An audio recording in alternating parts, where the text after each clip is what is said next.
Alors, bonjour, bonjour et bienvenue à ma brise matinale, un moment de partage, un instant dans la cuisine et c'est parti. Alors, voici ce qu'il y a au menu. Le poulet fumé cuit au bois de hêtre, c'est déjà décongelé, donc c'est super. Des carottes et je pense que vous connaissez, en tout cas nous les Africains on connaît ça, c'est les gombo chez nous. Voilà, à tout de suite. Alors comme je l'ai dit, c'est un instant de partage dans ma kitchenette ce matin et aujourd'hui je m'aimerais parler donc du droit à l'existence, du droit d'exister. Alors, nous naissons tous dans une société, dans une famille, et nous calquons les pensées, les idées que nous recevons de notre entourage direct, surtout des parents, des amis, de l'école, des professeurs. Le droit d'exister, en fait, c'est de dire que, ok, ma société dans laquelle je suis née, elle est faite comme ça, mais quel est moi, mon avis? Moi, je suis des gens qui pensent que même dans un groupe, même si nous sommes semblables, nous avons tous des caractéristiques, comme par exemple, physiquement, nous sommes tous des êtres humains, mais on ne se ressemble pas tous. Alors, pourquoi pas chercher à faire cela aussi? Ce petit travail, hein, parce que ça ne coûte pas grand effort en nous-mêmes, la remise en question, faire passer nos pensées et nos idées reçues sous un scanner et se faire une propre avis de soi-même. Je vais m'expliquer. Chaque fois que nous n'avons pas pu donner notre avis ou notre opinion concernant une situation donnée, on va recréer un schéma. Enfin, on va créer un schéma en nous. Et ce schéma en nous va créer une forteresse et ça va faire assez que dans l'âme, inconsciemment, nous aurons toujours besoin de faire les choses autrement. Alors, ce qui se passe, c'est que nous recréons notre monde avec les mêmes pensées, avec les mêmes idées là-dedans et nous cherchons par notre attitude face à ce monde-là de donner notre opinion, d'avoir notre propre avis. C'est difficile quand on le dit comme ça, mais quand on reconnaît qu'on est un être, un individu à part entière, alors le travail est facile à faire. Mais quand on se fond dans la masse, eh bien alors les idées que tu trouves, les conceptions des autres qui ont été là avant toi, qui ne connaissaient pas la vérité absolue, s'imposeront dans votre âme. Alors, dans ma cuisine, puisque c'est là que je me trouve, j'ai lu, je lis souvent, disons, des recettes, mais je ne réplique pas complètement la recette. C'est-à-dire que j'essaye de trouver ma petite touche personnelle qui fait assez que, ok, on dise, c'est moi qui ai préparé ça. Vous voyez? Parce que le chef qui a conçu dans sa tête cette recette, ben, il s'est inspiré de son propre fond, de sa personnalité, de qui il est. Et c'est ça c'est cette touche-là qu'il met dans son menu. Alors, je parle bien sûr de l'originalité, mais nous confondons deux fois. Parce que dire que ouais, c'est originel, c'est à part. En fait, nous sommes juste en train de dire que ouais, mais bon, ce n'est pas un peu quelque chose que les gens ont déjà vu. C'est ça en fait, selon moi, quand on dit ouais, ben, c'est originel. Dieu dit qu'il n'y a rien de nouveau sous le soleil. Ce qui est, c'est ce qui existera. Par contre, chaque être, il n'y a pas deux comme toi. Il n'y a qu'un seul. Donc, tu es un être humain qu'on n'a jamais vu. Ok? Alors, il faut faire ressortir cette particularité qui est en toi. Et comment on fait cela? C'est en découvrant justement les pensées, surtout les pensées dans notre subconscient que nous avons acceptées parce que c'est ainsi que nous avons trouvé la société, ou bien ce sont des choses qui nous ont été répétées, répétées, répétées constamment et nous avons fini par y croire. Mais qui nous sommes au fond, on ne sait pas. Parce qu'il y a une question d'originalité. Moi, je peux vous dire que ma mère, elle faisait les gombos, mais c'était jamais gluant. Elle faisait frire pour enlever le gluant et voilà, du coup j'ai grandi en pensant que les gombos ça se préparait comme ça jusqu'à ce que je découvre autre chose. Donc c'est pour dire que tu peux voir quelque chose, ça te reste dans les pensées, mais il faut être ouvert aussi, pas au reste du monde totalement, mais ouvert en soi-même. Qui suis-je? Et quand on arrive à ce niveau-là, alors on traite ce problème du droit de l'existence, du droit à l'existence.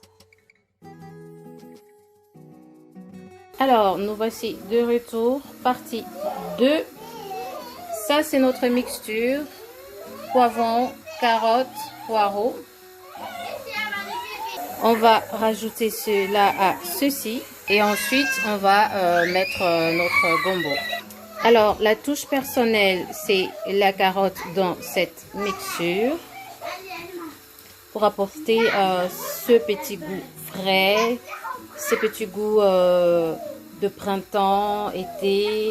Parce que je ne voulais pas que ce soit que du gombo, que du goût du poireau, que du goût du poivron. Parce que ce sont des choses... Ce sont des choses auxquelles je suis déjà, mes papilles sont déjà habituées. Donc voilà. Voilà. Et alors on verra comment la carotte va rehausser tout ce goût des plats africains.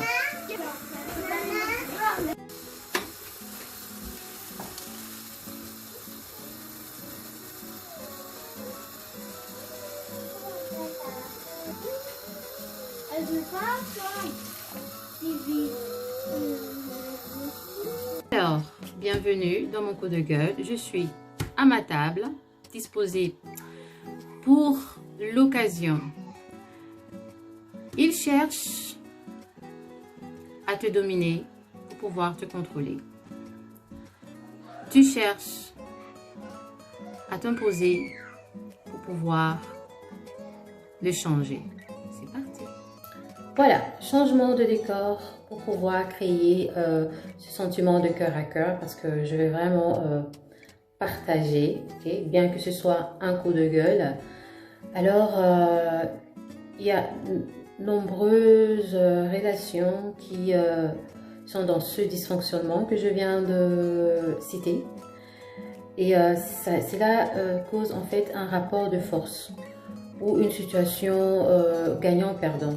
Parce que quand on veut s'imposer, du cas de la femme qui est dominée et contrôlée, quand on veut s'imposer, eh bien c'est toujours négatif parce qu'en cherchant à t'imposer, tu ne sais pas quelles sont les idées préreçues dans la personne à qui tu veux t'imposer.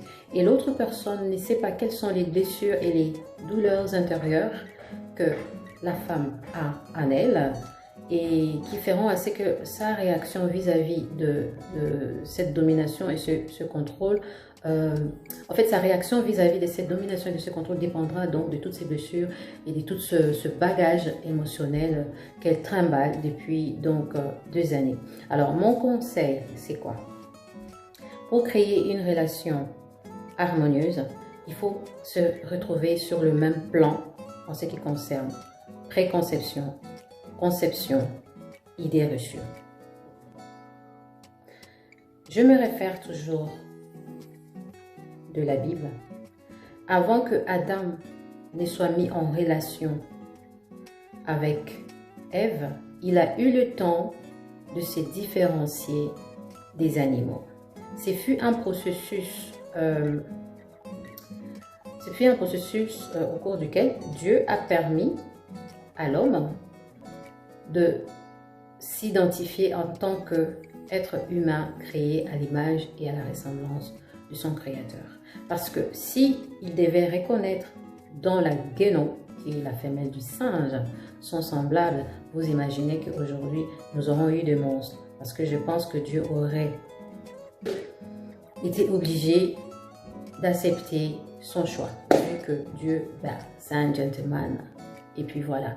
Donc, heureusement, que dans son humanité, l'homme avait compris qu'il ne pouvait pas s'associer à tout ce qui était autour de lui. Alors, il fallait lui chercher un être qui lui soit, qui soit semblable à lui. Le fait que la femme soit tirée du cœur de l'homme, bon, vous savez, chacun a son idée là-dessus, mais moi, je me penche plus sur le côté spirituel, parce que le cœur, c'est le fort intérieur. C'est là où se trouve notre trésor. Et la Bible dit que c'est du trésor que tu mangeras. C'est du trésor de ton âme, de ton cœur, je paraphrase, que tu mangeras. C'est du trésor, c'est de tout ce qui est dans toi que tu vis, dont tu vivras. Et ce sont des choses que tu ressors. Ce sont des choses que tu ressors. C'est le monde qui t'entoure. C'est toi qui crées ton monde. Alors, la femme a été sortie du cœur de l'homme, du fin fond de ses convictions, du fin fond de ses croyances, et elle est parue. Elle était telle que l'homme la voulait. Donc c'est pour dire que quand il a vu, il a reconnu en cette femme d'abord son intérieur qui ressemblait au tien, et ensuite son corps, son physique qui était un tout petit peu semblable au sien, mais dans un corps féminin. Et ça lui plaisait, bien entendu. Donc, du fait qu'il y ait eu, après rupture entre les deux, c'est que dans l'homme, il y avait déjà une rupture, une cassure dans son fort intérieur.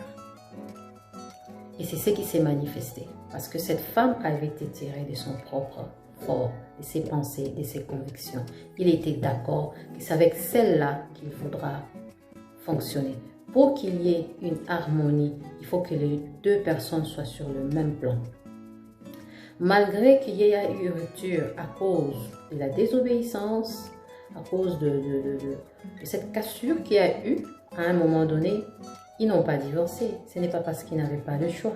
Ils pouvaient revenir et faire un autre choix, puisqu'on lui avait donné l'opportunité de faire un choix, son libre arbitre. On a enclenché son libre arbitre dans le choix de celle qu'il voulait comme compagnon de vie. Mais il n'a pas divorcé. Donc c'est pour dire que les deux personnes s'est trouvées sur le même plan. Il peut y avoir des problèmes, il peut y avoir des cassures, des blessures et tout ça. Mais quand les deux personnes sont sur la même ligne d'onde, et quand je parle de même ligne d'onde, je parle des croyances profondes. Je parle du fort intérieur, du vrai être. Parce que le vrai être, moi, ce que vous voyez, c'est ma forme. Mais mon vrai moi se trouve là-bas dedans. C'est de là que je puise toutes mes idées. C'est de là que je puise mes inspirations. Et ça dépend des croyances et ça dépend des choses que j'ai accumulées en moi. Alors, d'où vient donc le mauvais choix? Pourquoi on se retrouve dans une relation où l'autre veut dominer et l'autre veut s'affirmer? Pourquoi on se retrouve dans... C'est l'orgueil. Comme je l'ai dit dans une de mes vidéos, l'orgueil est presque au centre. Ensuite, entouré de l'orgueil, il y a la peur. Et entouré de la peur, il y a le désir, le besoin de se sentir vivant, le droit à l'existence qui cherche à s'imposer, qui cherche à être, mais qui n'arrive pas parce qu'on ne se connaît pas. On ne connaît pas tous ces mensonges, toutes ces fausses idées que nous avons emmagasinées en nous et qui ont fait de nous ce que nous sommes et qui a donc déterminé nos réactions. Première des choses à faire, c'est faire l'étude de soi. Aller à l'intérieur, voir toutes ces conceptions, voir toutes ces mauvaises idées que tu as reçues. Et quand tu arrives à faire le nettoyage au-dedans de toi, ensuite, c'est seulement ensuite que tu pourras dire tel est mon semblable, tel ne l'est pas. Je vous aime beaucoup. À tout à l'heure. J'aurais aimé que vous sentez cette odeur qui se dégage de cette casserole. Ça sent déjà le gombo, je vous assure, alors que je ne l'ai même pas encore mis là-dedans.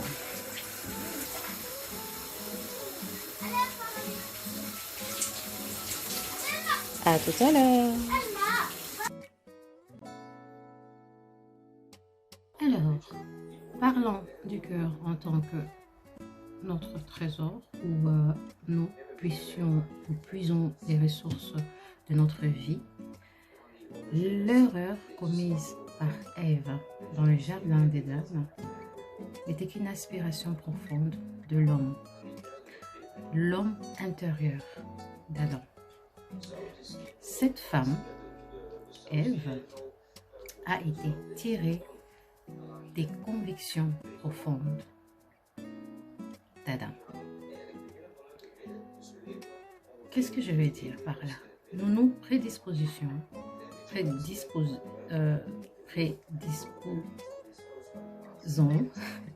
excusez-moi, par nos pensées, à vivre certains événements et certaines réalités dans notre propre vie. Et le choix d'un partenaire c'est fait de la même façon. Ceci dit, j'aimerais dire quelque chose.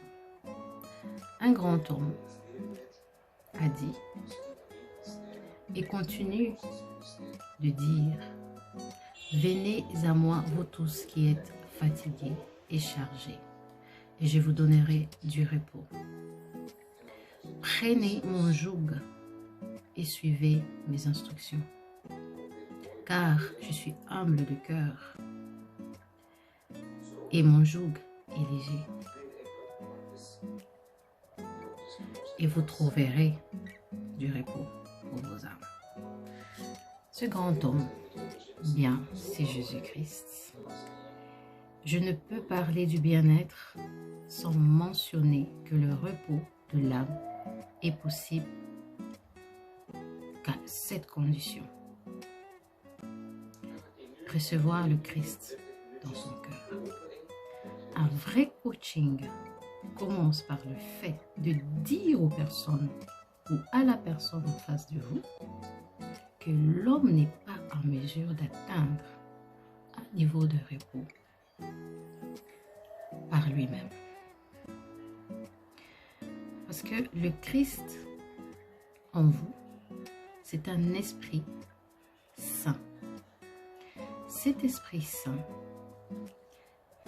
de par son nom, va sanctifier votre âme. Qu'est-ce que cela veut dire?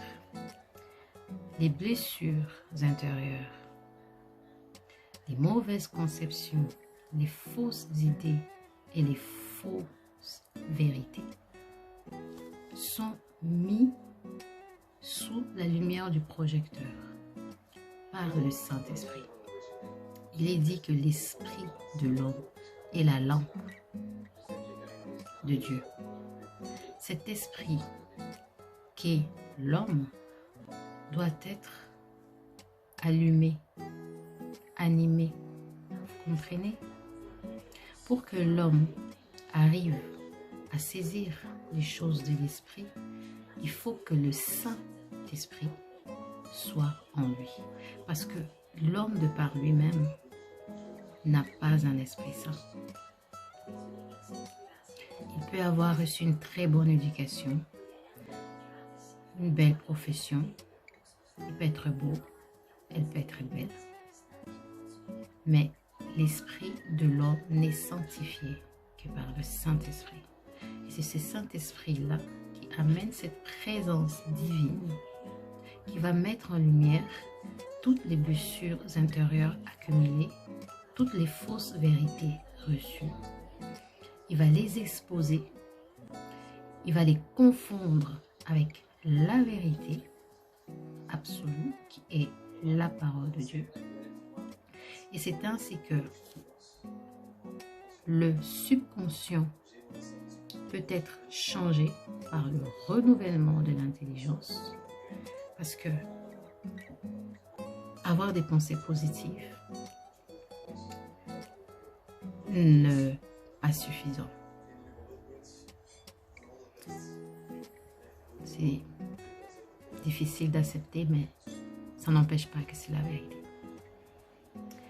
Tu peux avoir des pensées positives toute ta vie. Mais si ces pensées positives ne viennent pas de la vérité que le Saint-Esprit va apporter dans ton cœur, ton esprit restera dans les ténèbres. C'est-à-dire, toi en tant qu'être humain, tu ne seras pas illuminé. Voilà. C'est ma fin de ma brise d'aujourd'hui. J'espère que je vous ai apporté quelque chose. Et voilà, à tout à l'heure.